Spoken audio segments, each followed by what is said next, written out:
Muito boa noite a todos. É um enorme prazer estar aqui de volta em mais uma live do Centro Cultural do Brasil em Angola.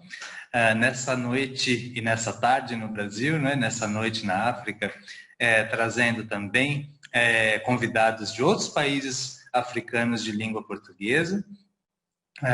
Essa série de lives, né, e essa que é uma verdadeira tendência nos dias de hoje, é um esforço de virtualização, não é, das atividades do nosso Centro Cultural, que voltou a abrir, né, finalmente depois de um longo período, né, de fechamento por conta da pandemia, ainda aberto sob condições, né, especiais de acesso, de biossegurança, mas pelo menos voltamos a receber uma parte do nosso público pessoalmente, né, que já tínhamos muitas saudades, mas continuamos e devemos continuar com a programação de lives, a programação virtual, que é uma tendência, mas também veio para ficar, né? Justamente porque, embora nos dificulte, né, uma série de atividades, a pandemia também nos ensinou a ficarmos mais juntos, né? Ou seja, virtualmente nos unimos, conversamos com pessoas de outros países, conversamos até com pessoas que estão no Brasil e somos assistidos também por essas pessoas que estão nos outros países. Então, realmente é um esforço que vale a pena. Vamos falar na noite de hoje sobre esses temas relacionados à pandemia. Vamos falar não de lives, mas de leitura, não é?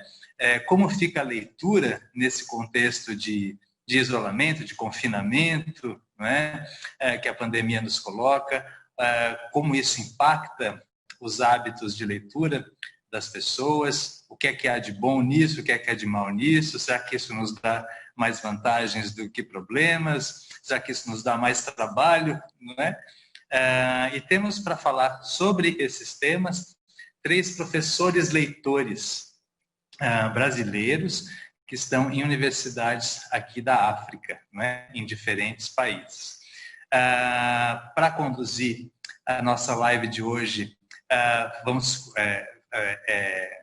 contar com o nosso professor leitor, que vai chegar aqui em Angola nesta semana, já está sendo muito esperado e vai dar finalmente início ao seu estágio aqui como professor leitor na Universidade Agostinho Neto. Vamos conversar também com a professora leitora que está na Universidade de Cabo Verde, não é? E também o que está na Universidade Eduardo Mondlane, em Moçambique. O que é um programa de leitorado, antes de mais nada? Vamos explicar. O programa de leitorado é um programa dos mais interessantes, não é? que o Ministério das Relações Exteriores, mais especificamente o nosso Departamento Cultural e Educacional, tem no seu repertório. É um programa que coloca para cooperar com universidades de outros países, não é? Professores acadêmicos, normalmente em alto nível, né? Em nível de mestrado, doutorado, para compartilhar, né, o seu saber e também aprender muito nas universidades onde eles vão estar alojados durante um período que pode variar de 2, 3 anos, e que realmente abarca os mais diversos países, né, países da Europa, da Ásia, da África, das Américas, enfim, sempre num esforço de promoção da língua portuguesa, promoção da literatura brasileira, da nossa cultura, da nossa indústria criativa, e também para estabelecer um intercâmbio, não é?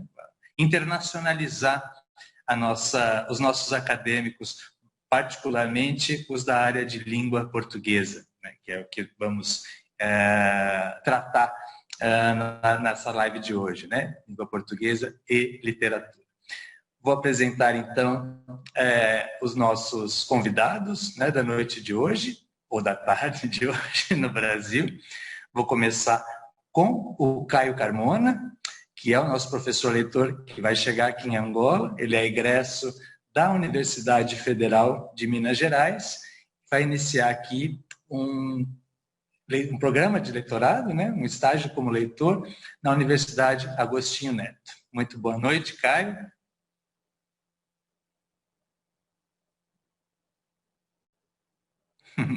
Acho que o Caio não está nos escutando.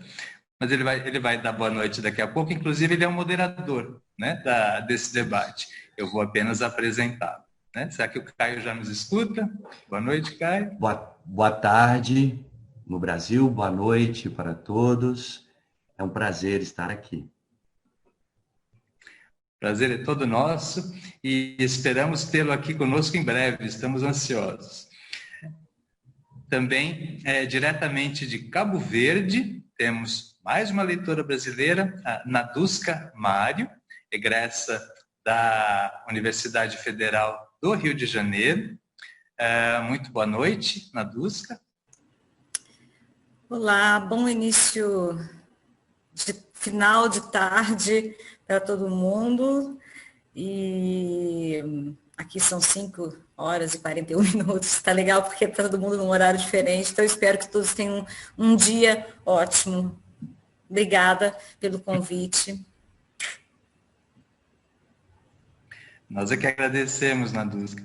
Essa questão do horário realmente é incrível, né? Acho que eu vou começar a adotar como fazem os angolanos aqui, quando eles nos escrevem, às vezes nos dizem saudações conforme a hora do dia. Né? Que aí não precisa dizer boa noite, bom dia, boa tarde. Nesse mundo das lives, acho que seria até bem mais útil. E o terceiro convidado da noite de hoje, nosso Gustavo Cerqueira, egresso também da Universidade Federal de Minas Gerais e que está hoje na Universidade Eduardo Mondlane, em Moçambique. Lá é mais tarde do que aqui em Angola. Boa noite, boa noite, Gustavo. Boa noite, boa noite. Aqui já são 8h40, né, da noite. Obrigado aí pelo convite. Bom conhecer vocês. Aqui eu já conheci o Caio e a Nadusca. Muito obrigado. Quero apenas reiterar, né, que é um grande prazer estar com vocês. É um prazer também muito grande falar desse programa de leitorado que o Itamaraty tem já há alguns anos e que precisa ser cada vez mais conhecido, porque ele realmente é fantástico, né? Ele tem uma série de facetas positivas. Acho que as pessoas que têm curiosidade vão aprender um pouco sobre esse programa também hoje. Vou deixá-los, então, para essa conversa entre leitores. Eu sou o Sérgio de Toledo, chefe do setor cultural da Embaixada do Brasil em Luanda. Temos aqui também na noite de hoje a equipe do CCBA, nossa diretora Marisa Cristino. Muito boa noite, Marisa. Boa noite a todos. É sempre um prazer estar aqui. Obrigado. E temos também a nossa professora de língua portuguesa, Ana Paula Boscaro, no papel de anfitriã dessa live. Muito boa noite, Ana Paula. Boa noite a todos. Muito prazer estar aqui novamente com vocês. Muito obrigado a todos. Caio Carmona, a palavra é sua. Muito boa noite. Me despeço aqui desta live pessoalmente, né? Mas vou continuar acompanhando com todo o público, com muito interesse, aqui no meu computador. Muito obrigado. Caio, a palavra é sua. Bom, olá a todas, olá a todos, sejam todos muito bem-vindos nesse nosso encontro virtual. Queria agradecer as palavras do Sérgio e a presença da Marisa, da Ana Paula, e convidá-los, né, a também participar desse nosso bate-papo hoje, dessa nossa conversa sobre leitura, sobre leitorado, sobre educação, né? Nós temos aqui hoje 2 convidados que são experientes, né? Antes de serem professores, são leitores, né? Em todos os sentidos, né? A gente pode dizer que aqui a expressão utilizada na nossa função, né, é professor-leitor, né? Mas essa ideia de leitor, né, de começar a ler e se especializar na leitura, ela já vem de muito antes. E, né, agora somos professores leitores. Eu acho que une o útil ao agradável, né? A ideia da leitura, de disseminar o conhecimento, disseminar aquilo que conseguimos aprender e nos especializar tanto, né, em nossas universidades e agora em outros países aí, nessa divulgação da língua portuguesa e da cultura brasileira, né, e fundamentalmente a literatura. Então vamos conversar aqui um pouco hoje, o Sérgio já anunciou, sobre essas transformações, tanto no ato de ler, na leitura, que eu acho que, como também o Sérgio anunciou, quer dizer, a presença do universo virtual se fez muito mais forte, né? Na verdade, se fez necessário, né? E como que isso também transforma a leitura, né? Do livro, papel, objeto, passando para a tela do computador, para essa leitura que aparentemente ela exige uma postura diferente, né? Alguma transformação. A pandemia também nos trouxe uma certa angústia, né? Para muitas pessoas, uma certa dificuldade de parar para ler, né? Porque a leitura ela exige sim uma certa dedicação, né? Uma inclinação, né? E para algumas pessoas isso foi uma dificuldade, mas aqui acredito que o Gustavo vai falar disso, a Nadusca vai falar disso, né? Também reiterar, né, a importância da leitura, vamos dizer assim, a excelência da leitura, né? Tal como o próprio Antônio Cândido diz, que a leitura ela deve ser algo essencial, né, para a vida, né, como um direito de todos, né? A literatura ela deve ser para todos, tal como é a segurança, como é a alimentação, como é o transporte, deveria ser para todos, né? Então isso, a leitura, além de nos tornar mais inteligentes mesmo, mais conhecedores, né? Pode nos fornecer outras experiências, pode nos fornecer o contato com outros mundos, com outras vidas, com outras possibilidades de vida, né? Essa predisposição para com o outro, a ideia da empatia, né? E é, de certa forma, isso que a Nadusca e o Gustavo já estão experienciando nos países de destino, né? Moçambique e Cabo Verde, como professores leitores, né? E um pouco também vamos tratar disso, né, na ideia de estendendo para a educação, como que também a pandemia ela modifica ou transforma, com aspectos positivos e negativos, na nossa prática efetivamente de falar da leitura em sala de aula, né? Ou no ambiente virtual, né? De falar de literatura. Então, um pouco para direcionar, eu vou conversar com a Nadusca, com o Gustavo, eu pensei a gente alternar nossas falas, né? De uma maneira bem tranquila, bem leve, né? Como vocês sabem, realizar, né?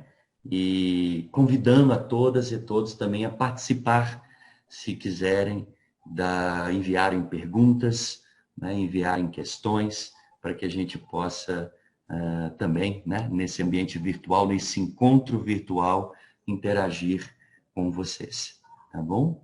Então eu começo já com uma pergunta para os nossos dois convidados, né? Efetivamente, sobre a leitura, né? Sobre justamente o título do nosso encontro, da nossa conversa, né? A leitura em tempos de pandemia, né? Como se modificou para vocês a leitura, né? Vamos começar com um processo falando da própria leitura, uma leitura pessoal, e depois falando de uma atividade didática, né? De falar sobre a leitura. Por favor, Nadusca. Bom, de novo, boa noite, boa tarde para todo mundo.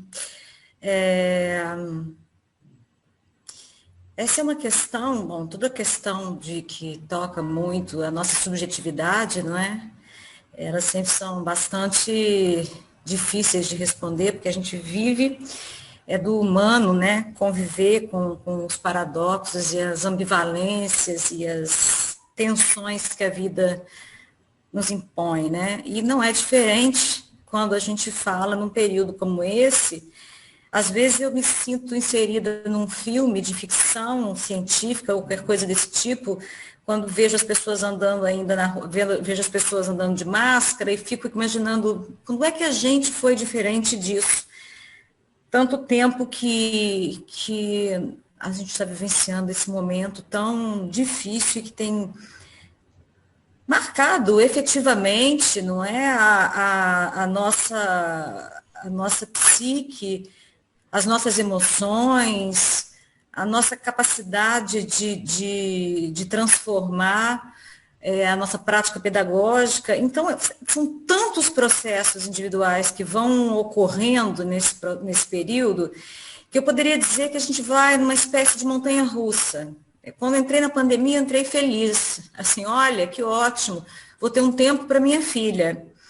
Em menos de uma semana ou 2 semanas, eu já pensei, bem, acho que esse tempo para minha filha não está sendo muito bom, porque eu estou esquecendo de ter um tempo para mim e ter um tempo com a leitura. Então, eu tentei dividir isso e, é claro, não deu certo, porque uma criança exige sempre a atenção. Então, essa modificação individual minha com relação à leitura, ela diz muito respeito também ao meu núcleo familiar, não é? Meu e da minha filha, ao espaço em que a gente está vivendo, separadas da nossa família, preocupadas com as pessoas que estão lá no Brasil, que estão aí no Brasil, não é, Caio?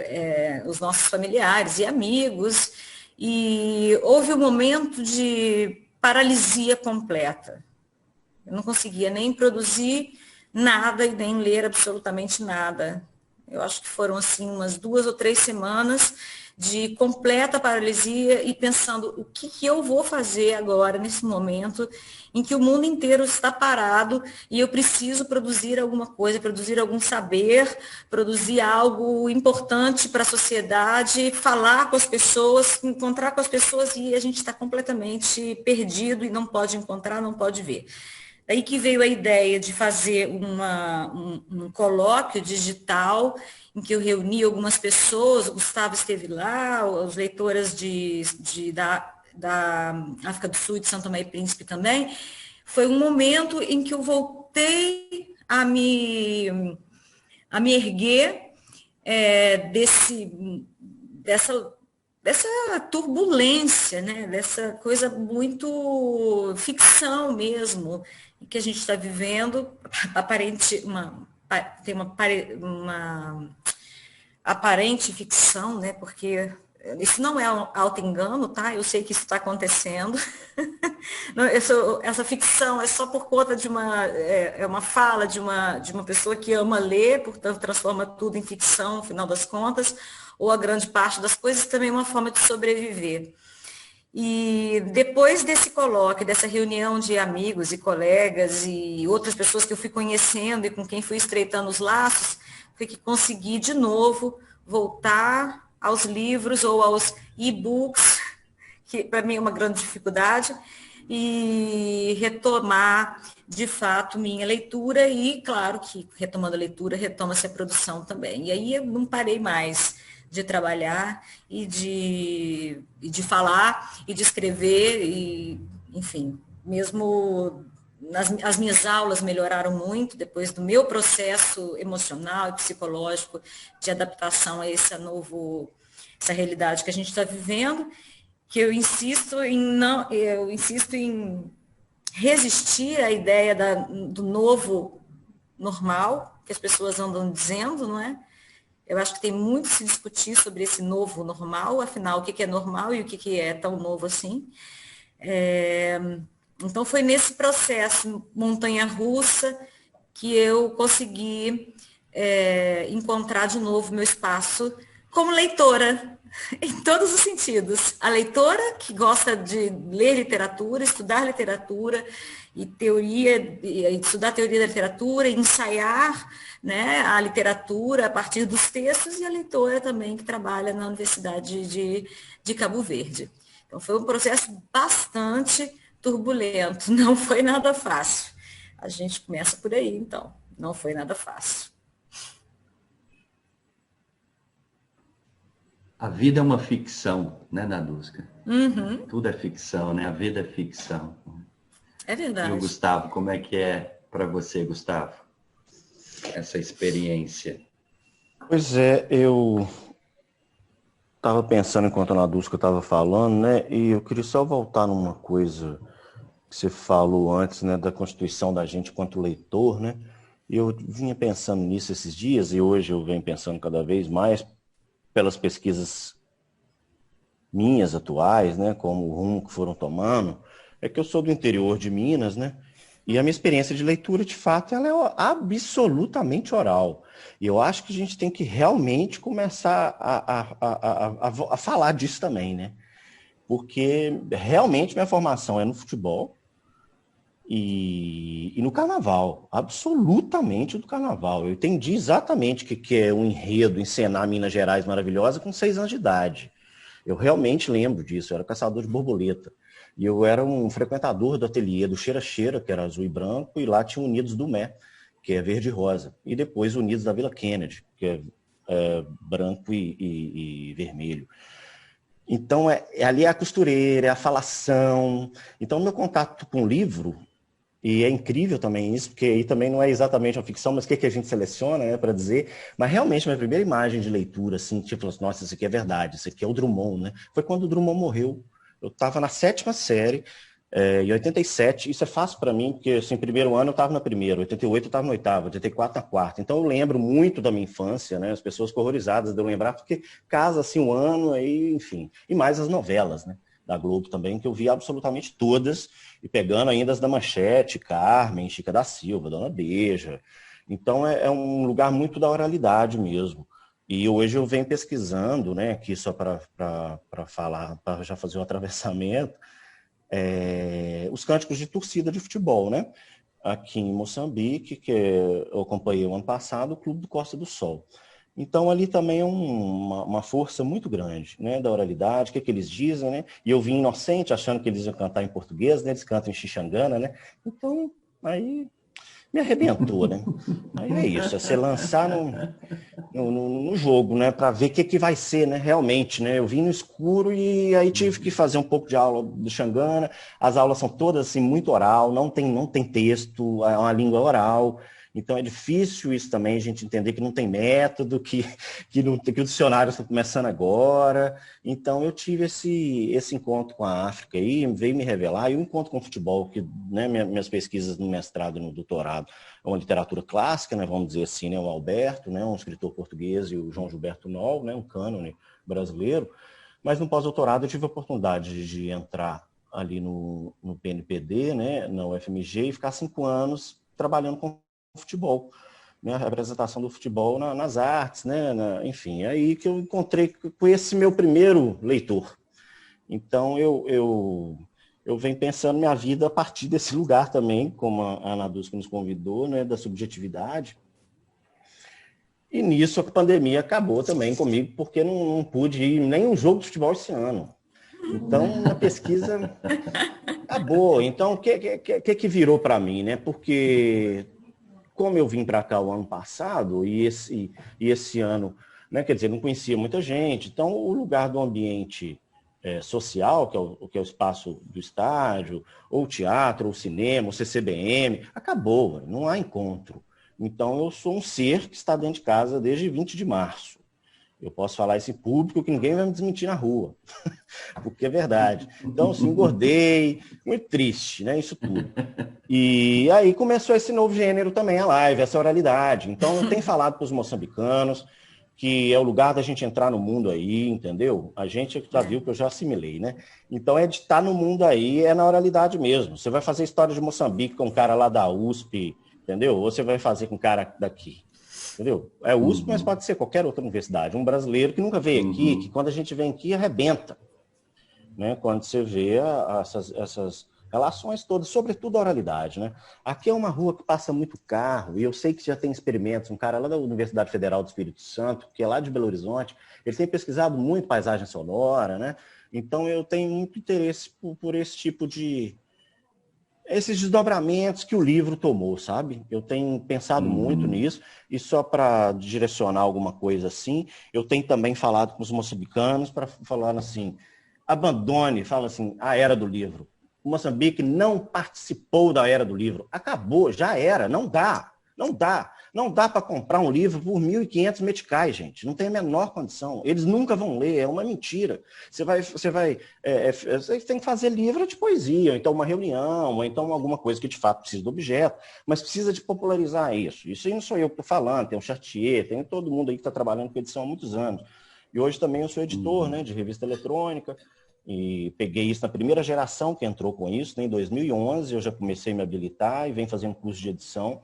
Então, tô sempre assim, no dilema, né? Ele não é fácil, não é confortável, né? Ficar entre um e outro, né? Mas a gente vai pelejando. Li uma primeira tese na minha vida inteira no computador, porque eu fui para uma banca, então, estamos aí, né? É isso aí, só para apimentar aí, trazer muitas coisas aí, Caio, para você juntar aí para a gente alinhavar, né? Isso. O Gustavo falou só do Drummond, eu preciso só falar uma coisa muito rápida que eu esqueci. Desculpa, eu abri então fala tanto... do Drummond, eu tenho que falar do Drummond também. No dia que o Drummond morreu, isso que eu acho importante, por isso que eu não esqueço isso, gente, por que é importante? A professora Dona Heloísa, eu falo essas coisas porque esse povo lá de Lajinha me vê, né? Porque agora não sou plural, né? Graças a Deus, eu não falo no plural, não tô querendo saber, ninguém vai me falar como que eu falo, entendeu? Não tem mais essa, não dá. Então, a Dona Heloísa, no dia em 87, um dia que o Drummond morreu, levou 2 poemas do Drummond. Eu achei aquilo tão lindo. Aquilo me bateu tanto, era o Eu, Etiqueta e um outro que eu não lembro, mas quando eu vejo eu lembro, não lembro o nome agora. Eu falei, poxa, isso aí foi um lugar de leitura ali. E ali eu vi a finitude, né, também. Olha, esse tal de Drummond morrendo agora, como que morre essa poesia tão bonita e essa mulher trazendo isso aqui de um jeito tão especial, tão emocionada, tão bonito. Eu fiquei tão tocado. E, enfim. Então, por isso que isso anima também a gente. Sempre que tem alguém lá que vai ficar espantado. No ano passado eu trouxe Clarice Lispector aqui, você acha que não vai acontecer nada, desdobramentos assim da menina ler e outras meninas lerem, vai ler outro livro. Então, assim, a gente também tem que sempre estar aí a favor da leitura, de certa forma também, né? Juntar, tentar ver esses... Eu acho que para onde vai essa ficção, né? Que é a Netflix, né? Que é as séries, que são as adaptações de obras, enfim. Desculpa aí, era isso. Não, eu ia dizer que, assim como o Gustavo também, o Drummond é meu, como eu vou dizer, é o pai da minha iniciação, né? Meu pai de santo da poesia, né? Porque eu tive contato durante muito tempo quando eu era muito jovenzinha, eu ia para uma cidadezinha mais interior ainda do que o lugar em que eu vivia, que era Cataguases, e a minha tia, mesmo de férias, nos colocava a mim, os meus primos, né, para sentar na mesinha, em uma mesinha redonda que ela tinha na biblioteca, que para mim na época parecia uma coisa enorme, porque eu era pequena, né, e botava a gente para ler, mas eu ficava apaixonada pela capa de um livro que ela tinha, do Drummond, todo ilustrado, que era dos Contos Plausíveis. E esse livro está hoje no Brasil, eu não consegui trazer nada para cá, e agora nessa época de pandemia também não veio nada. E, certa época, a minha tia, quando percebeu, essa minha tia, Filomena, que mora em Cataguases, quando ela percebeu que eu tinha essa inclinação pela leitura, ela me deu um presente, que para mim é um tesouro, que eu não empresto para ninguém. Ela me deu uma edição das obras completas do Drummond, que ela ganhou do pai dela. E, se eu não me engano, é de 1968. E é uma coisa surradinha, ainda é pequenininho assim, porque hoje a obra completa do Drummond, você compra um calhamaço assim, né? Mas ainda é aquele pequenininho, não tem todas as obras depois da década de 70 e 80, enfim. mas aquilo para mim é um grande tesouro, porque realmente eu me identifico muito com a poesia do Drummond, e eu acho que está aí uma grande sacada da literatura, que quando os nossos alunos conseguem chegar lá e percebem, não é? Ou os nossos alunos, ou as pessoas no nosso entorno, com quem a gente conversa, conseguem perceber que a literatura também ela tem esse poder de desvendar a alma, aí você ou fica com medo dela e corre, ou vai mergulhar na sua alma. E, enfim, não preciso dizer qual foi a minha escolha, não é? Que ótimo, que ótimo. Quer dizer, a Nadusca estava falando de que a vida é ficção, que a ficção é a própria vida. O Gustavo trouxe a questão da oralidade, né? Quer dizer, um pouco a pandemia também pode nos fornecer a possibilidade de prestar atenção mais na vida, né? Nessa, como diz, assuntar a vida, como disse a Conceição Evaristo, né? Assuntar a vida, os mineiros, né? Nós somos aqui de Minas Gerais e temos o Drummond em alta consideração, e acho mesmo, né? Trouxe até aqui o Amar se aprende amando, do Drummond, para mostrar assim, algumas dicas de leitura. Eu acho que Drummond era a Rosa do Povo, maravilhoso. Drummond, eu acho realmente o maior poeta brasileiro de todos os tempos, né? Olha, quando o dia é futebol. E acho que ele vai... olha, muito bacana. Tudo que o Drummond escreveu sobre futebol, né? Os netos deles organizaram, né? Isso foi um grande inveja ponto de também. livros. Bacana, Pois é, eu acho que Drummond daqui a 100, 200 anos, ele vai ser uma espécie de Homero, Shakespeare, né? Uma dessas o Herberto figuras Helder assim, diz que haverá só vestígios, não haverá nada. Vocês acreditam demais nas coisas, gente. Vocês acreditam demais no livro. Vamos voltar para o Édipo lá, gente. Ele só conta um segredo na hora da morte, chama lá para o Monte Cítaro e babau. Torce para ele contar o segredo para o próximo. O Helder fala isso nos livros que ele se põe a morrer ali, né? Ele fala isso. Não haverá mais vestígios dessa língua portuguesa. Será só um... Sabe lá, né? Sabe-se lá. As traças serão queimadas, né? As bibliotecas serão queimadas. Serão queimadas. Sim, mas nunca confie num poeta, sobretudo se esse poeta for o Herberto Helder. Claro. Ele foi expulso foi expulso da República, né? Um poeta, né? O poeta tem isso, né? Desde lá, né? Desde lá. Foucault fala isso, ele não foi feito para... Ele diz a verdade, né? O político não diz a verdade, ele faz essa diferença, né? Porque o poeta ele tem outro compromisso, né? Que está fora da República, né? Então, por isso que é instigante, né? Sempre esse desafio, quando a Nadusca falou disso aí também, é sempre isso mesmo, a literatura é sempre esse lugar ameaçador mesmo, porque é difícil mesmo enfrentar. Eu acho que também concordo com vocês, assim, espanta ou encanta, né? Às vezes as duas coisas juntas, né? Para quem se arrisca a adentrar esse universo da arte, da cultura, da literatura, né? Eu só vejo elementos positivos, né? Nesse sentido, né? Toda vez que eu entro num livro, até mesmo livros ruins, né? Eu saio diferente deles, né? Eu saio diferente, ao menos eu conheci mais um livro que foi ruim, né? Mas isso já é um aspecto positivo, né? Eu queria falar um pouco agora para vocês, já que vocês trataram então um pouco da formação de vocês, por Drummond, pela oralidade, por Minas Gerais, pela própria participação da família, né? Acho que a gente tem sempre isso, né? Alguém que, como o Gustavo lembrou aí de Édipo, que vai contando um segredo. Eu acho que essa proximidade com a arte, ou essa arte que toca as pessoas, ela também vai passando assim um pouco de segredo em segredo, né? De proximidade em proximidade, né? Se todo mundo que trata com o universo cultural, o universo artístico, se a gente conversar, tem sempre um tio, uma namorada, um vizinho, uma paquera que conheceu e que aquilo ali chamou a atenção, que apresentou algo, que deu um presente, e aquilo marca toda uma vida, né? Aquilo realmente marca toda uma formação, né? Como vocês tiveram. E aí eu queria perguntar agora, vocês falaram da formação de vocês, mas agora enquanto formadores, né?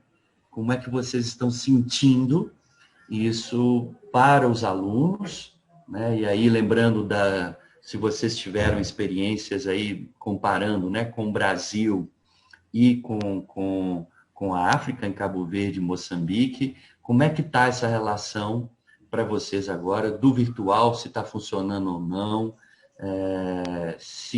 existem certas, por exemplo, aqui no Brasil, que escolas, principalmente particulares, né, que apenas passaram do presencial para o virtual e nada mudou, tudo continua nos mesmos horários, mesmo ritmo de avaliação, nas mesmas propostas, né? Quer dizer, isso em relação à leitura, a proposta de vocês como professores, como professora, como professor, se modificou, Gustavo? Bem, eu cheguei lá na faculdade no dia 20 de março e para dar aula e inocentemente apareceu esse assunto aí, né, da pandemia, né? Aí eu falei, meu Deus, o que vai ser então, né? Voltei para casa e fiquei sem entender nada, né? Aí, rapidamente, na outra semana, mandaram um e-mail, né, coordenação, para ver como é que ia ser, e começaram a sondar a disponibilidade da aula online, né? Mas isso rapidamente já foi, já viram que não tinha jeito. Aqui em Moçambique, os alunos não têm muita internet mesmo para ficar muito tempo, muitos dados, é muito celular, muita gente não tem computador, e os professores também não, né? Então, muitos professores, né? Então, ficou assim, inviável, né? Então, a aula foi assíncrona, né? Eu dei um semestre aí eu tive que refazer o curso, né? Porque eu tinha trazido um monte de livro, aí chegou gente, mas agora então vamos voltar de novo. Vamos fazer agora tudo online de novo. Aí tive que ir vendo o que ia ter na internet, então quer dizer, o curso, né, vai criando esse limitador também, né? Eu optei por poesia, por estar pensando mais, por ser mais curto, trabalhar mais a oralidade, então criei 3 módulos, um módulo ali inicial, né, até o barroco ali, depois modernismo e tentando trazer até o contemporâneo. Então, criei 3 módulos, mandava os livros, as unidades que eu fui criando, e foi até bom, aprendi bastante, foi bacana fazer, assim. E criei um grupo de WhatsApp para segurar eles ali, para informar e mandar por e-mail. Aí mandava por e-mail, eles mandavam o trabalho.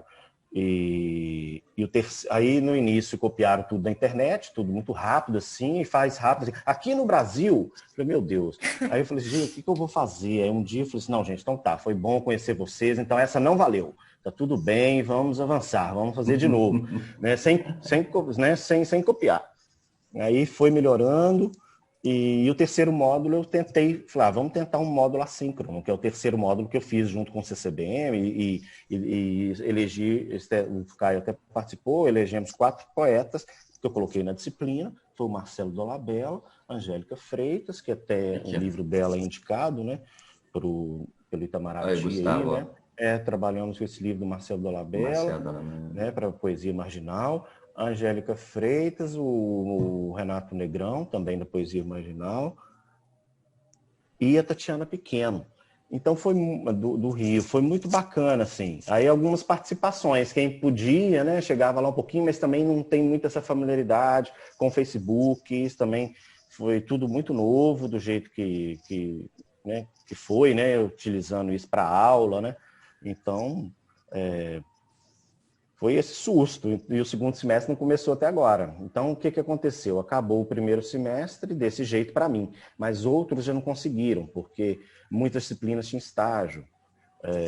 Aí voltaram em setembro, outubro, para acabar o primeiro semestre, e agora fechamos o diário e sabe-se lá quando vai começar o segundo, porque eles ficam com medo dessa segunda vaga aí, né, do Covid, né?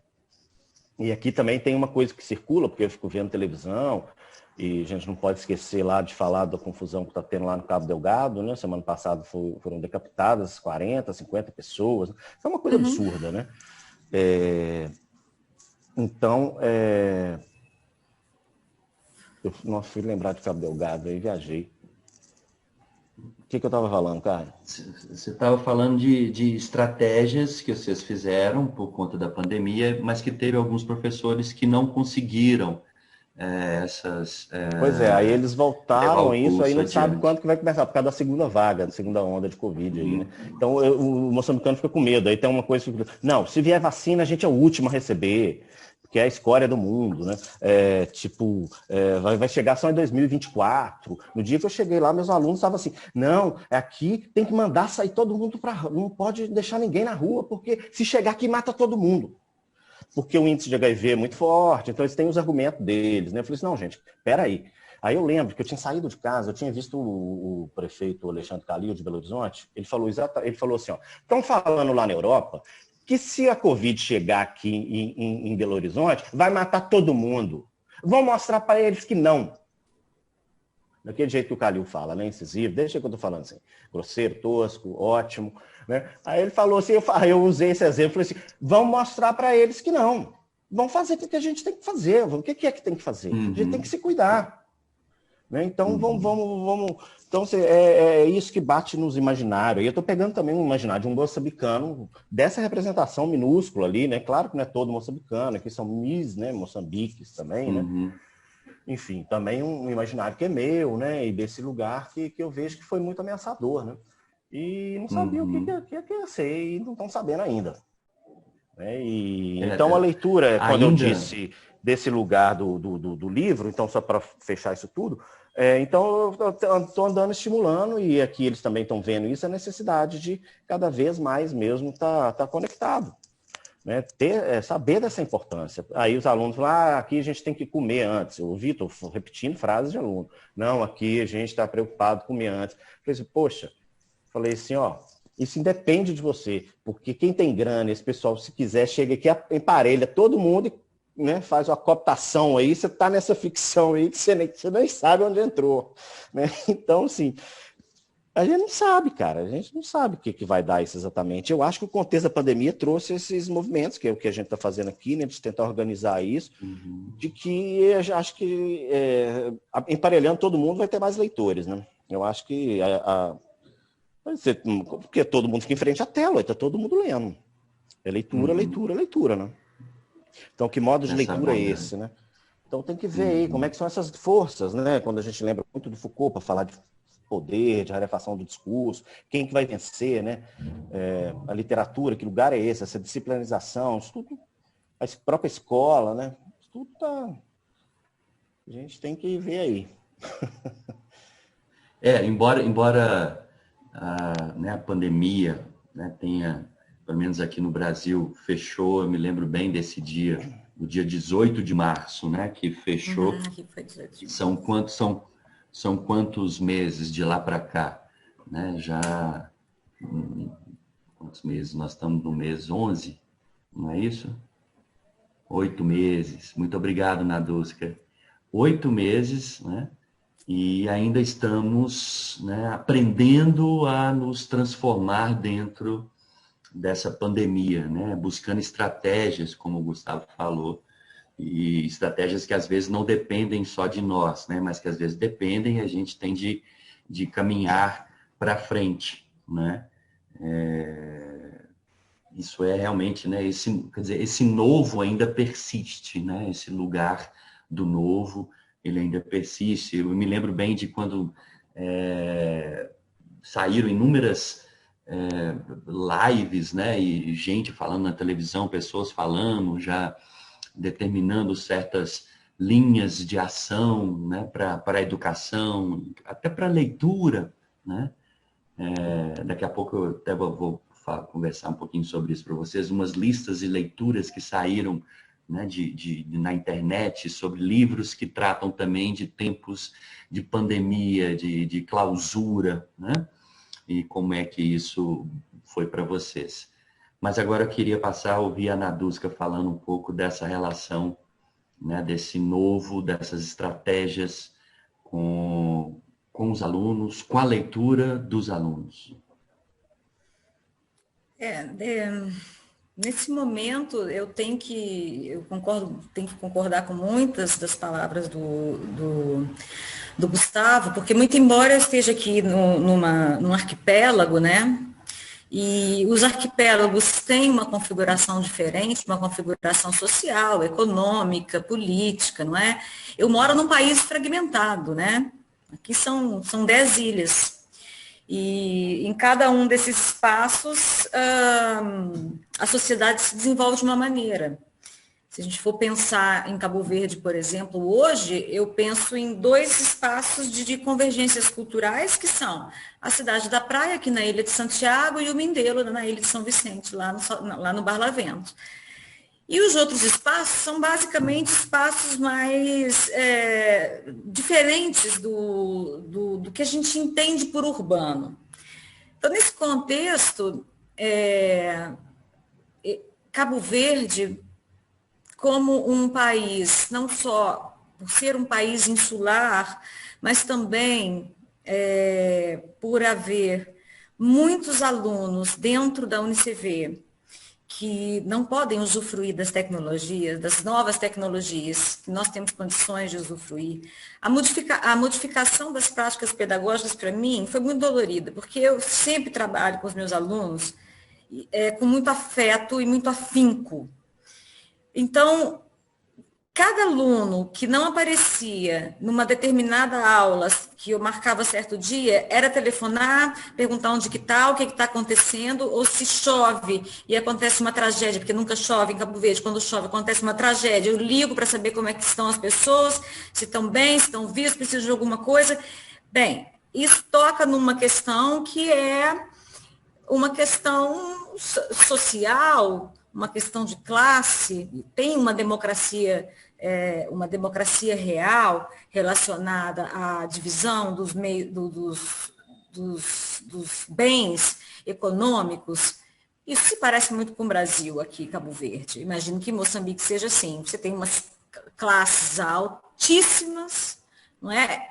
E é um país muito outras rico, pessoas... gente. Nossa, é impressionante. São 30 milhões de habitantes, né? E muita riqueza, né? E aí muita gente rica e a grande maioria pobre, né? A grande maioria pobre.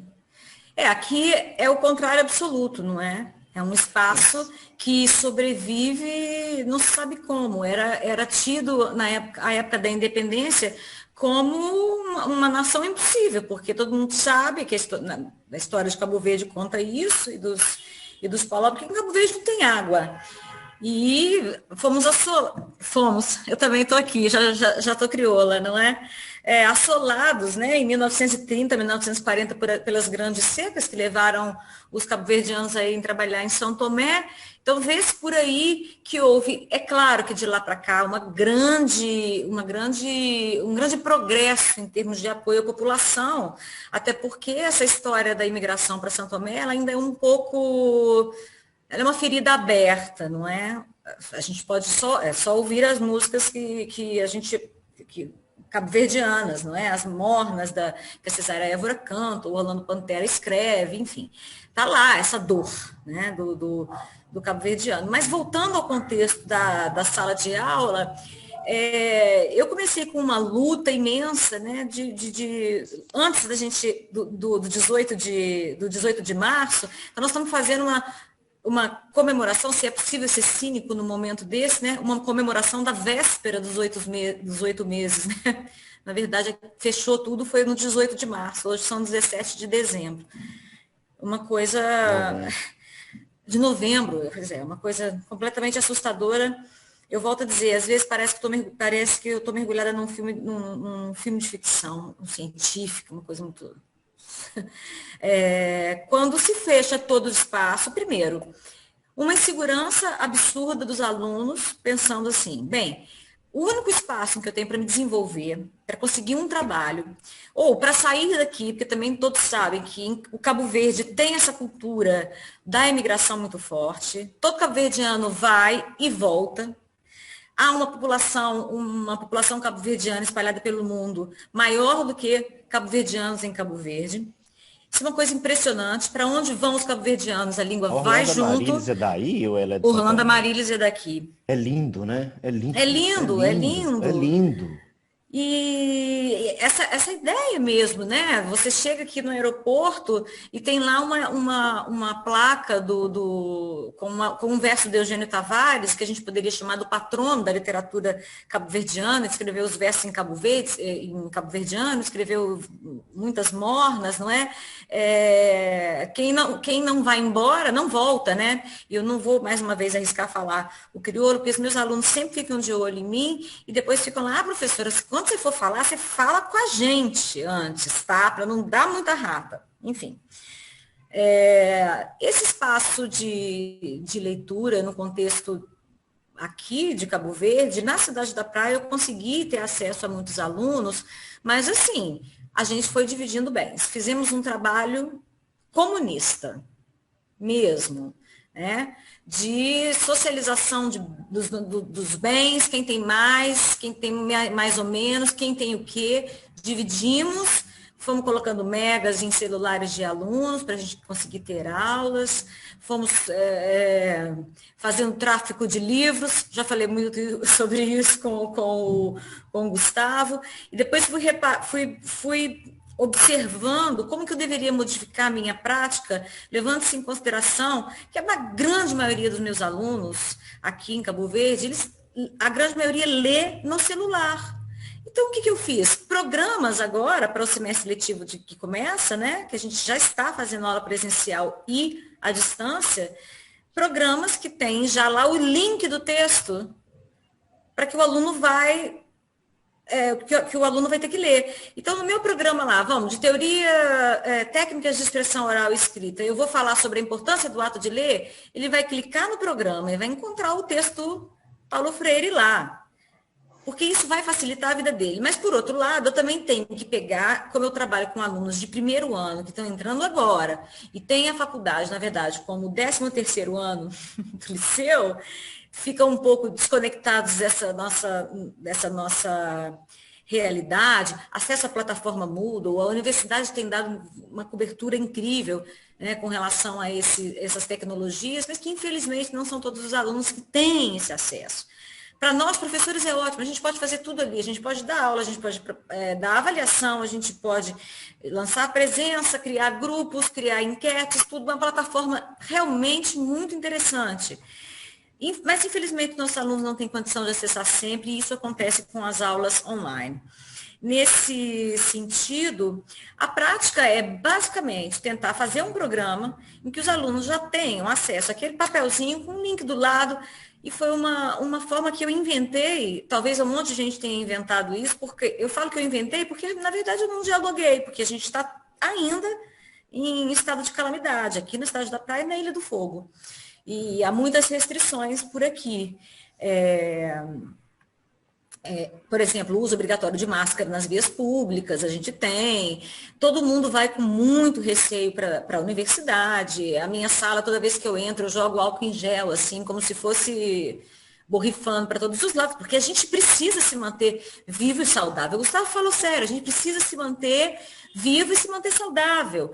E também, nesse lugar da leitura agora, vem a grande importância de se ler também, não só sobre as novas tecnologias da educação, que vem surgindo, as novas teorias, porque em 8 meses se constrói muita coisa, né? Os linguistas são ótimos para isso, não é meu caso, né? Eu trabalho com literatura, sou uma ensaísta, não sou linguista, mas já descobri um monte de textos de linguistas falando sobre essa relação nova, né, com a educação à distância, e novas pedagogias, e novas didáticas que surgem, e para mim uma delas, a mais prática, você tem um programa em que os alunos acessam todos os textos a partir de um clique. E, ao mesmo tempo, eu tenho um programa que eu imprimo todinho e deixo lá no xerox da faculdade ou aqui do campus, né, da Faculdade de Ciências Humanas, Sociais e Artes, eu sempre falo tudo ao contrário, e na na escola de Negócios e Governação, onde dou aula também, de língua portuguesa. Eu tenho que sempre manter esses materiais impressos lá, porque muitos alunos ainda não têm condições, porque ele clica num link que vai abrir um PDF ou vai abrir uma página na internet, ele não consegue entrar. Então, assim, se a gente continua nesse processo, eu não sou otimista com relação à Covid, principalmente agora vindo essa segunda onda, e Cabo Verde, todos podem acompanhar isso, né? Cabo Verde não está numa situação confortável, sobretudo Santiago, e mais ainda a cidade da praia. A gente não está numa situação nada confortável com relação às infecções, aos infectados, né? A gente precisa ter o máximo de cuidado possível e tentar manter esses contatos, não sei, de uma forma a repensar junto com os nossos alunos como é que seria para eles prazeroso, né? Ou prazerosa uma aula de literatura online, é um filme que se passa, é um clipe, o vídeo que eu mostrei para os meus alunos, até do Caio, do Gregório de Matos, que eles adoraram a ideia do Boca do Inferno, quer dizer, o Gregório, para mim, na verdade o Gregório é uma unanimidade, né?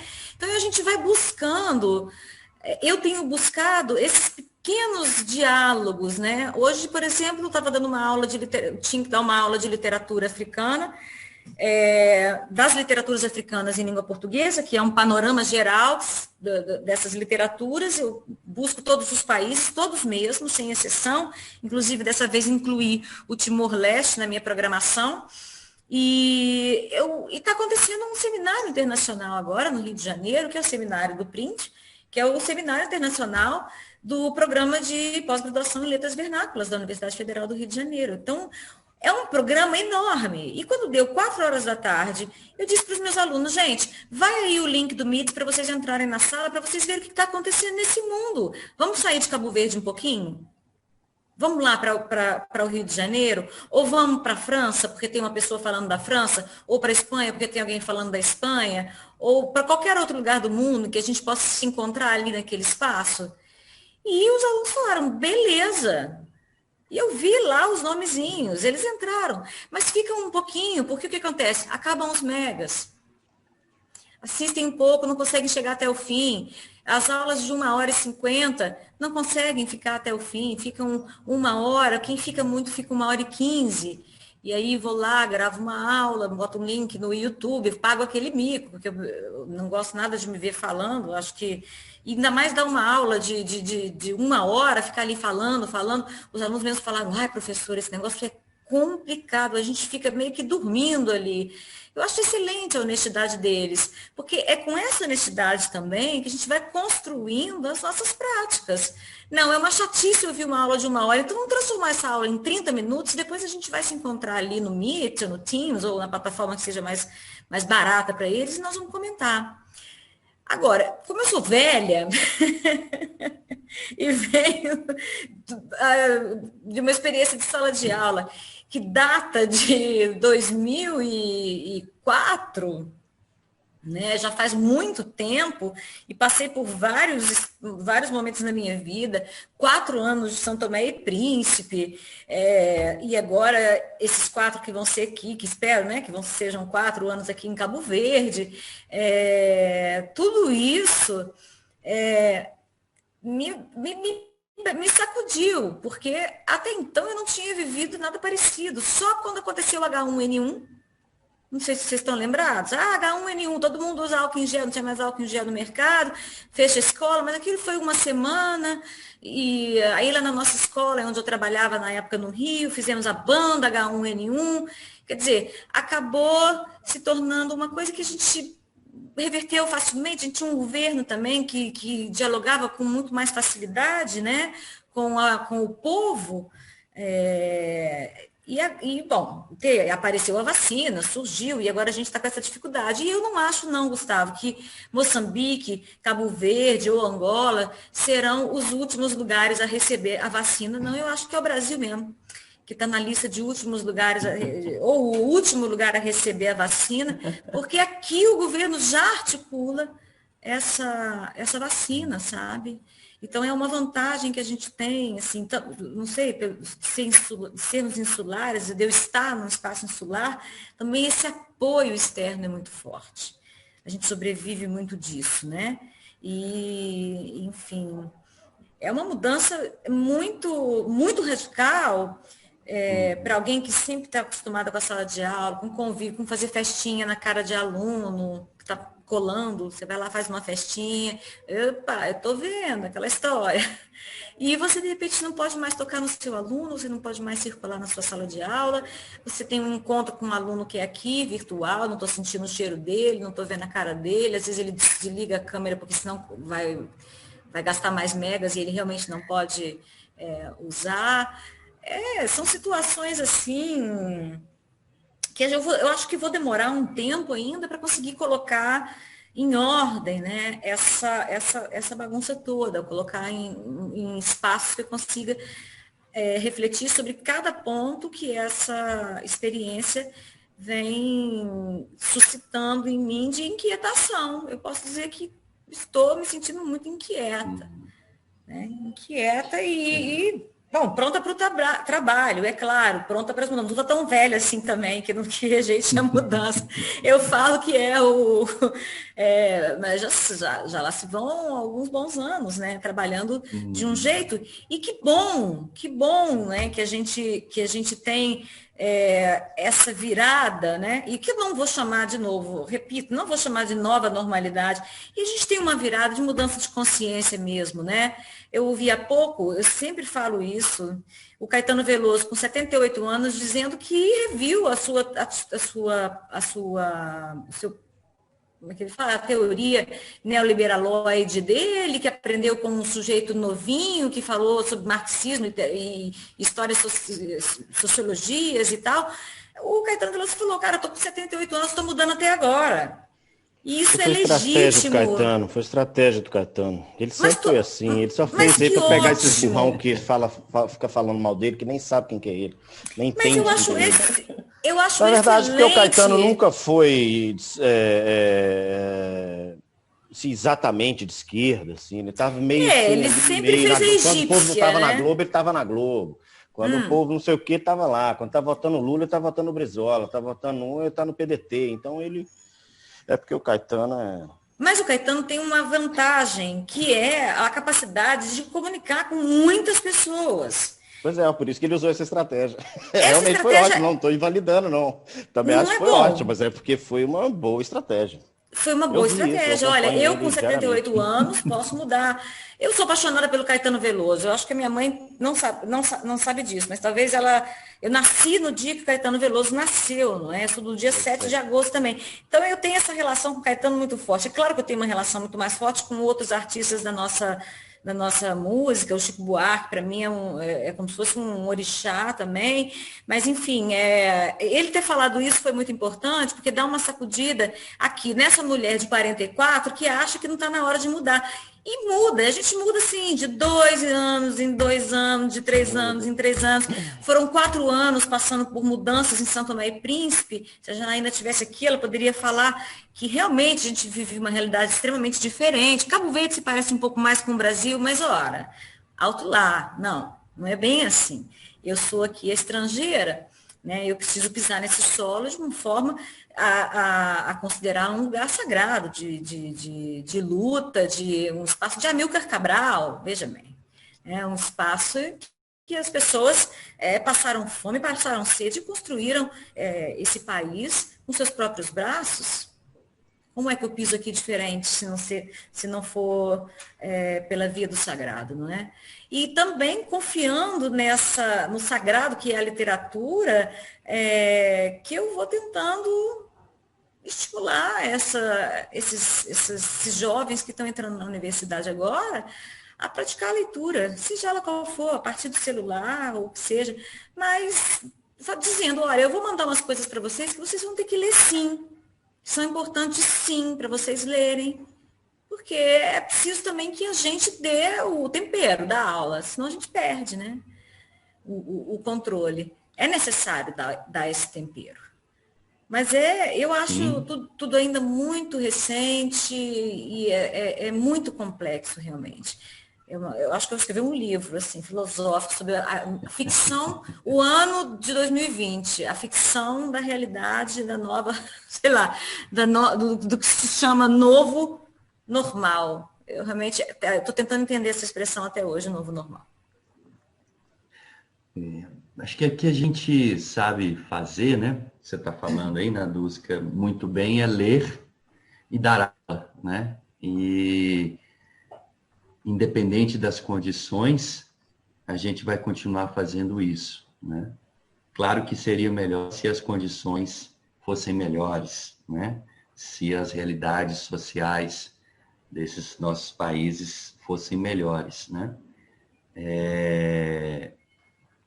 Mas bacana, bom ouvir, né? Acho que a gente aprende muito, né? Ouvindo essas experiências, tanto do Gustavo quanto da Nadusca, do que aconteceu. Ainda estamos elaborando estratégias, né? Tal como Caetano Veloso, uma estratégia, também elaboramos estratégias aqui para vencer o dia a dia frente a essa coisa nova, tanto na leitura, tanto na formação de leitores, quanto na nossa prática, né, que mudou aí da sala de aula presencial para essa sala virtual, né? E que, né, abriu uma possibilidade a mais, né, para a gente poder trabalhar também, né? E nessa possibilidade a mais vem aí o que eu queria perguntar para vocês, para a gente já ir para os finalmente aqui desse nosso bate-papo, sobre essas listas. Assim que começou a pandemia, começou também a aparecer na internet várias listas de livros, né, que também tratavam de momentos assim da nossa história, ou que tinha algo a ver com uma realidade parecida, como, por exemplo, o ensaio sobre a cegueira, do Saramago, do Camus, né? A Peste, do Camus, e vários outros, né? Está me lembrando aqui dessas várias listas. E aí eu queria perguntar para vocês o que vocês acham dessas listas e se vocês fossem, se vocês quiserem, né? Quiserem indicar aqui algum, assim, um número pequeno aqui, só para nossa live, assim, 5 livros que vocês acham, assim, que são interessantes, né? Uma lista particular da Nadusca, uma lista particular do Gustavo, só para início, né, de conversa. Eu sei que é uma maldade, né, a gente perguntar, assim, meu enteado vive me perguntando aqui, assim, qual livro, né? Os adolescentes vivem me perguntando qual o melhor livro do mundo, qual, né, o livro que você mais gosta, que você mais lê. Você tem inúmeros, né? Isso é uma maldade, eu acho, assim, para mim, a gente quer pensar em tantos, né? E tem de resumir a poucos. Mas eu queria, então, ouvir vocês um pouco sobre isso. Essas listas que rolaram sobre tempos pandêmicos e uma lista pessoal do Gustavo, uma lista da Nadusca. Gustavo, quer falar? Pode continuar. Eu posso continuar? Eu me afastei um pouco dos espaços da internet nesse período de pandemia, pelo fato óbvio de que eu precisei ficar muito mais dando atenção para minha filha e soube dessas listas há muito pouco tempo e não andei cavucando lista não, sabe? Juro para você que eu tenho alguma dificuldade. Quando eu vejo listas, por exemplo, autores africanos super importantes que são de leitura urgente, aparece 5 ou 6, a gente... Aí quando eu posto lá, eu faço o repost, né, da postagem original, eu acrescento um 20, né? Uma coisa que não tem jeito, porque é difícil, né? A gente pensar autores indispensáveis. Bom, os autores indispensáveis são os autores que fazem parte do nosso recorte epistemológico, da nossa vida, como leitores, no sentido do sujeito que lê, né? Da nossa história individual. Há livros que eu amo por afeto, porque fui apresentada a eles por pessoas que eu amava, outros porque eu descobri a partir de leituras e pesquisas e curiosidades, né? E depois outros que eu fui obrigada a ler na escola, pelos quais eu acabei me apaixonando, e depois na universidade também li livros que não gostei e acabei me apaixonando por eles, enfim. Mas se eu pudesse agora pensar em livros importantes e grandes, né, para ler, ainda que não sejam grandes em termos de número de páginas, há livros que são assim, né, que são imensos. Eu pensaria, assim, no ensaio sobre a cegueira, inclusive vou até buscar essa lista para ver o que mais que tem além do ensaio sobre a cegueira, ou sobre o Camus, ou a peste, não sei se tem alguma coisa kafkaniana, sei lá. Eu vou olhar essa lista, vou dar pensando aqui nos autores que trabalham com esses traumas. Por exemplo, Dostoiévski, eu indicaria para uma leitura urgente, né? A gente lê o Crime e Castigo, que ele é fruto ele também, né, é fruto de uma experiência extremamente traumática do próprio autor, né, do Dostoiévski, né, uma brincadeira de mau gosto, vão fuzilar vocês, e foi só um teste.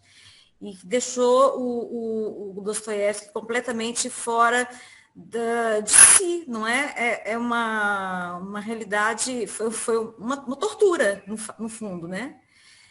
E para muitas pessoas, ficar em casa é uma tortura. Então, talvez uma experiência mais próxima, uma aproximação com Dostoiévski para compreender também essa leitura difícil, dolorosa, seca, né, do Crime e Castigo, é importante. Por falar em seca, eu vou ao Graciliano Ramos, né, que o Vidas Secas é tão fundamental, e me veio o Vidas Secas, ele ressurge na minha vida, depois de várias leituras muito apaixonadas que eu fiz do livro, ele ressurge aqui em Cabo Verde, por conta das vidas secas cabo-verdianas, e dos diálogos também que se tem com a literatura feita no Brasil à época do Graciliano Ramos. Então, Vidas Secas, do Graciliano Ramos, eu diria que é um grande livro para se pensar também na situação específica cabo-verdiana e em situações limite, né, que nos coloca num lugar muito duro, até de tomar decisões, situações de limite mesmo mental, que você fica, às vezes, até perdido com relação ao que é real, ao que é ficção, ou você já está inventando alguma coisa, criando paranoias. Não é? Isso é absolutamente normal, é absolutamente humano. Eu fui confrontada de uma forma muito positiva a revisitar Clarice Lispector, e eu fiz essa revisita a partir da Paixão Segundo GH, que é um livro, para mim, extremamente doloroso, extremamente difícil, uma leitura complicada, de uma mulher que fala aqui agora, né, que lê outra mulher, profunda, de uma estética absurdamente incrível, é de uma beleza o texto de Clarice, é realmente impressionante. E ter entrado no mundo de Clarice de novo foi muito importante para mim, então era é um livro da minha lista, né? O ensaio sobre a cegueira eu já falei, até porque eu acho que nós estamos ensaiando um pouco a nossa própria cegueira humana para olhar, observar o outro enquanto ser humano. É fundamental. Se ele está na lista dos fundamentais, então que bom, dos livros da pandemia, das catástrofes, né? Eu acho que a maior catástrofe humana o indivíduo está sempre olhando para si com um espelho que é só dele, está na hora de quebrar o espelho. E eu acho também que eu diria... bom, Ensaio sobre a Cegueira, de José Saramago, claro, não posso faltar a autoria, Mas o Grande Sertão Veredas, que é o meu livro de cabeceira, do Guimarães Rosa, é um livro que eu já li várias vezes, revisito frequentemente. O Grande Sertão Veredas é uma grande filosofia do humano. O Guimarães Rosa teve a maestria de fazer um monólogo de quase 600 páginas, sem divisão de capítulos, e que nos invade de tal maneira que é impressionante. E sempre a narrativa no limite, né? O limite da dor, o limite do sexo, o limite da dúvida, o limite de todos os espaços da filosofia, da religiosidade, do crer ou não crer no diabo, do ser ou não ser, kardecista, né? Eu acho tão interessante, o Eobaldo diz, né? Não, eu acredito em Kardec, também leio a Bíblia, mas também faço uns despachos ali na esquina, né? Então, esse homem fragmentado, fraturado, que na verdade é um bandido, é um assassino, e por quem a gente se apaixona tanto, né? Então, está aí mais uma tensão na nossa literatura brasileira, que é realmente impressionante notar como que o Guimarães Rosa faz com que a gente consiga se apaixonar pelo Riobaldo, né? E torcer por aquele amor, né? A questão da homoafetividade tratada ali de uma forma tão brilhante, tão linda, não é? E chegou aqui a minha pequena, e afinal o Guimarães Rosa tem uma delicadeza incrível para tratar dessas questões. É um livro também que é esse livro do limite da alma humana, se a gente está falando agora num momento limítrofe e num momento em que estamos no limite, pelo menos as pessoas que se pensam e pensam no outro, né, como indivíduos também. Meu amor, obrigada. Pensam no outro como indivíduo. A gente está sofrendo muito com esse isolamento, não é? Muito bem. É isso. Esse é meus Muito bem, Nana. top 5. Boa lista, top 5. Mas eu vou procurar, Ótimo. tá? Eu vou procurar essas listas de livros, essa lista de livros, e depois a gente troca umas figurinhas para eu falar, para a gente conversar mais sobre isso. Olha, Claro. por razão de infância, que é a coisa mais linda que eu já pude ter feito na minha vida, sentadinha ali, eu vou deixar meu microfone no mudo para não interferir na fala do Gustavo, tá bom? Porque ela já está aqui de altos papos. Vamos lá, Gustavo. Eu não me interessei em ler coisas da pandemia, assim, que estava rolando, não, mas eu já tinha lido A Peste, né, do Camus, já tinha lido Ensaio sobre a Cegueira, que é realmente incrível, né, o filme também muito bom. Sei que teve, né, aquele Mês da Gripe, né, do Valêncio Xavier, que aquele escritor curitibano, né, que eles já iam relançar, coincidiu, né, porque ele tinha escrito esse livro antes, né, há muito tempo e tal. Tem uma série no Netflix, chama Boca a Boca, que lançou agora, achei bem interessante, um amigo meu indicou, o Sávio Leite. Genial, uma série brasileira, que está falando exatamente o que a gente está vivendo aqui, isso tudo que a gente está falando aí de ficção, que o povo fica beijando a boca lá, uma série de meninos, assim, adolescentes, que estão numa escola e começa a transmitir o vírus, e a galera começa a morrer, é sinistrão mesmo. E roteiro genial, é o do Esmir Filho. Eu queria mesmo ler uns 3 poeminhas aqui antes de despedir, e ótimo, que tem a ver com isso que a gente falou, né? Que é esse dilema da leitura, né? Da oralidade, do cânone, né? Que eu quero sempre tensionar. Vamos com a Adélia Prado, né? Que quando você estava falando, eu lembrei, né? Que tem um poema que chama Ensinamento, né? Ela fala assim: minha mãe achava isso tudo a coisa mais fina do mundo. Não é. A coisa mais fina do mundo é o sentimento. Aquele dia de noite, o pai fazendo serão, ela falou comigo: coitado, até essa hora no serviço pesado. Arrumou pão e café, deixou o tacho no fogo com água quente. Não me falou em amor. Essa palavra de luxo. Esse é mais lá do início, eu não lembro se é do Bagagem, porque depois eu fui perdendo a referência, né? Quando eu tenho Poesia Reunida, eu tinha lido tudo separado dela, né? Eu li absolutamente tudo da Adélia, né? Prosa, poesia, e eu não conheço outra pessoa, a não ser o Evaldo Baldino, que fez tese sobre ela. Então, gosto sempre de falar isso, porque as pessoas falam mal dela, inclusive, sem conhecer absolutamente nada, de uma ignorância que esse mundo vive, que eu fico chocado. Sobretudo as feministas, né? Que já andaram muito de mal dela há muitos anos, né? Eu já briguei muito com muitas lá na UFMG. E a Adélia tem o seu lugar, né? Tá aí, né? A obra mostra. Tem um poema que chama O Poeta Ficou Cansado, lá do Oráculo de Maio. O poeta ficou cansado. Pois não quero mais ser teu arauto, já que todos têm voz, porque só eu devo tomar navios de rota que não escolhi. Por que não gritas, tu mesmo, a miraculosa tramas dos tiares, já que tua voz reboa nos 4 cantos do mundo? Tudo progrediu na terra, e insistes em caixir os viajantes de porta em porta a cavalo. Olha aqui, cidadão.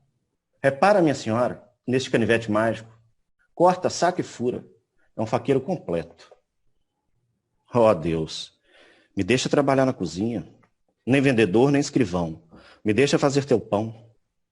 Filha, diz-me o Senhor, eu só como palavras. Lindo, né? Lindo, que lindo. E bem contextualizado, né? E tem um poema do Erickson Pires, que ele morreu precocemente, eu acho um grande poeta carioca, que ele já fazia já há um tempo, né? Quando começou a fazer, que na verdade é muito parecido com a Cristina César também, né? Já fazendo em modelo de e-mail, né? De uma maneira mais de tela, mais, né? No sentido de um hipertexto mesmo, né? Então esse de, para, sum, reply to o autor, né? Aprendi que escrever cartas pode ser uma saída. Toda carta é um pouco mentirosa. Revela a solidão. Se mudou para perto de mim um menino claro. O nome certo, artifício. Elas escondem. Eu gosto. Simulacros. Escrever cartas é não escrever. É falar sem ser ouvido. Tenho um presentinho para você. Reply. Pacote de sons via tipografia. Ruídos. Mas não há mais papel. Há mail. Luz que escapa, tela que brilha, escuro. Uma garrafinha jogada no mar. O que interessa é o que vale. Não esquecer que estou vivo. Meus dedos no teclado são meus dedos se aproximando de você. Moro na Gávea, nunca fui ao parque da cidade. Só se foi para pegar alguma paradinha. Bolinário invisível, orgasmos telepáticos, prazer solitário, palavras ligadas em você. E se a alma não for o corpo, o que será então? Alguém já falou isso. Uma carta é sempre uma carta e uma mentira é sempre alguém próximo de alguém. Nem sempre. Então, isso é do livro texto, Cinema de Garganta. E bonita leitura, Gustavo. Bonita leitura. Lindo, muito Obrigado, lindo. tamo aí, né? No final das contas, eu fiquei relendo poesia aí durante a pandemia. Eu li o Marcelo, reli a obra completa do Paulo Leminski, porque eu estou organizando um dossiê lá na Este a Roda, uma revista lá da UFMG. Falei, então, não estou fazendo nada lá, só está com o meu nome, não fiz nada ainda. Falei, então, vai valer eu ler tudo de novo, né? E li A Rosa do Povo, que eu trabalhei também. Eu fiquei lendo poesia, que eu achei mais rápido para mim. Tem gente que acha difícil, né? Eu lutei tanto que eu não acho mais nada difícil, né? Então, poesia eu gosto muito, né? Realmente faz parte, não é samblan, blazezice, não. Porque puta que pariu, sacou? Não dá. Você tem que falar a verdade, Caio. A leitura no tempo da pandemia. Claro, sempre é verdade, amigo. Isso aí, a poesia no tempo da pandemia. Muito obrigado, meus colegas, meus amigos. Muito obrigado a todos que estão nos assistindo. Queria dizer que estamos à disposição para dúvidas e entrar em contato, né? no Centro Cultural Brasil e Angola, e pessoalmente também, né, se alguém quiser, pelas redes sociais, né? Nós vamos voltar a fazer outros encontros desses virtuais, discutindo literatura, cultura e outras cositas mais, né?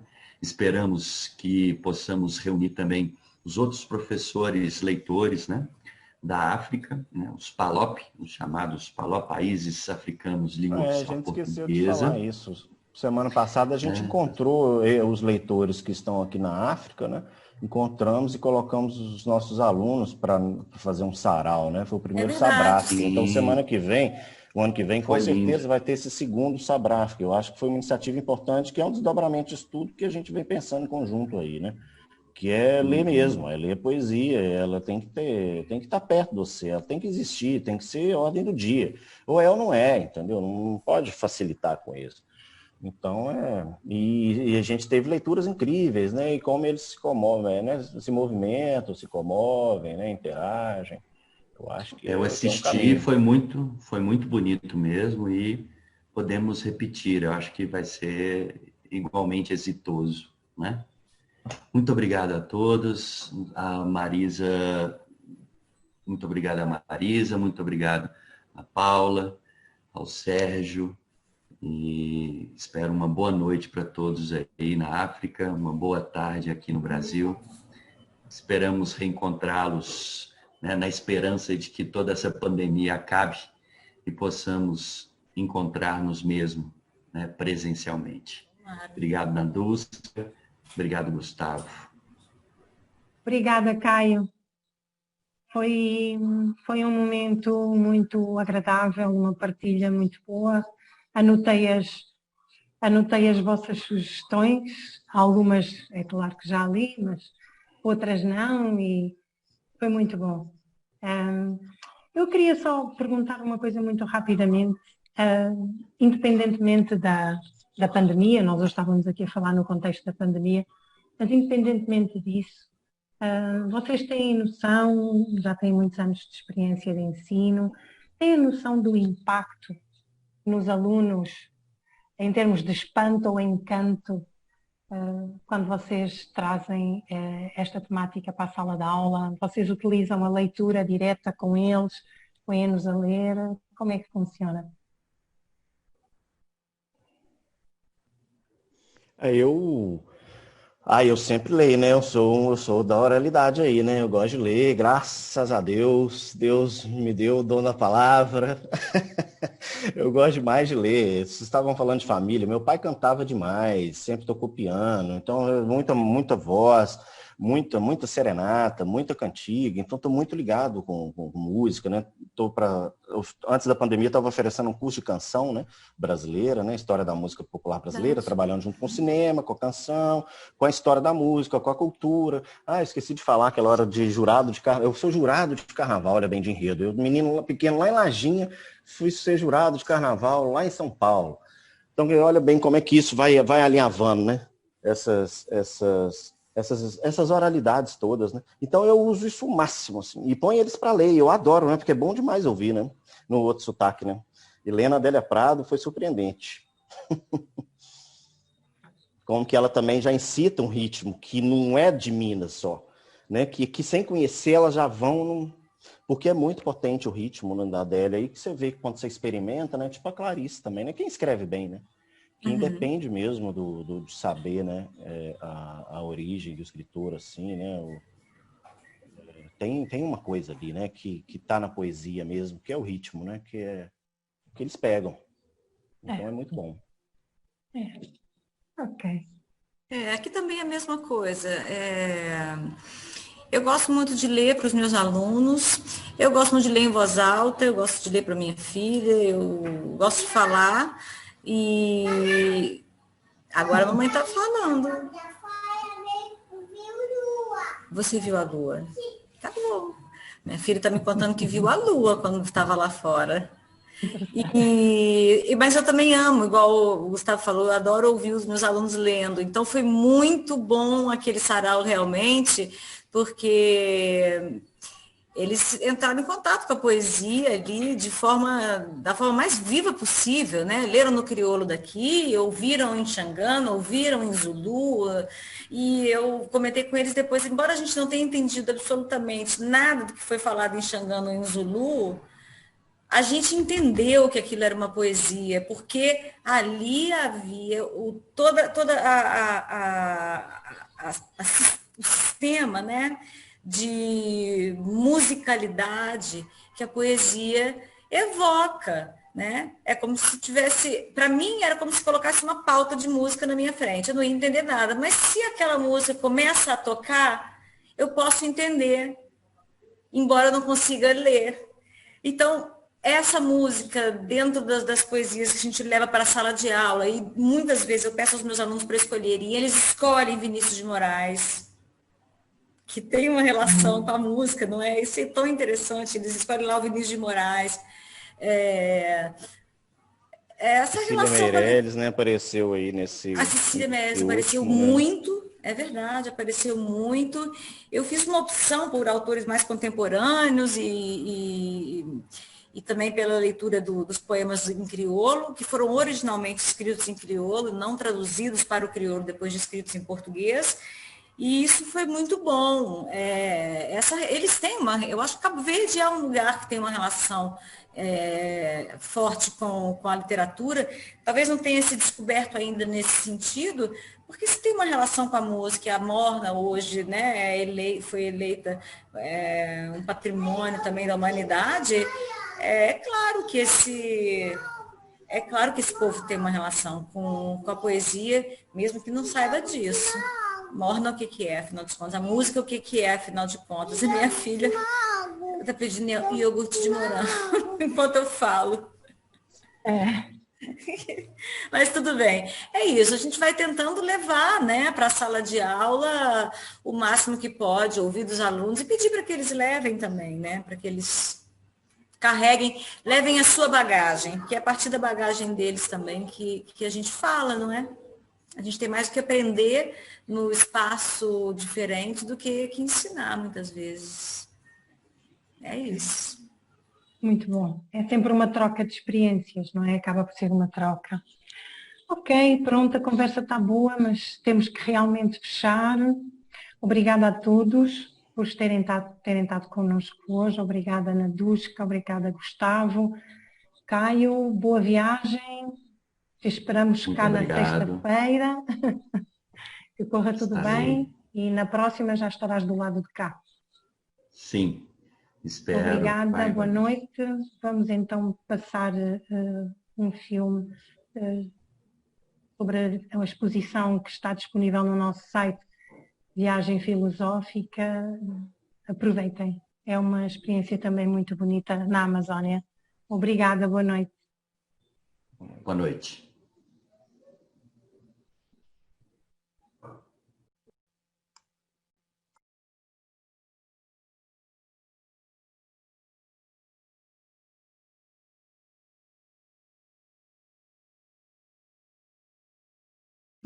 Viagem Filosófica. Uma expedição pela Amazônia do século XVIII, no site do Centro Cultural do Brasil em Angola. A exposição marca o 5º aniversário do CCBA, instituição da Embaixada do Brasil em Luanda.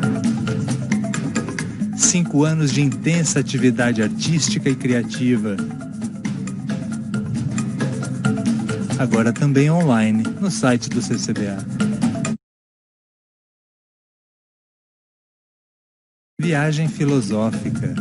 Uma navegação virtual pelas galerias do Centro Cultural do Brasil em Angola, por entre imagens e sons da fauna, da flora e da cultura dos povos amazônicos, com base na expedição de 1783 do naturalista Alexandre Rodrigues Ferreira. Conheça esse verdadeiro tesouro da biodiversidade, da história e da antropologia brasileiras no site do CCBA.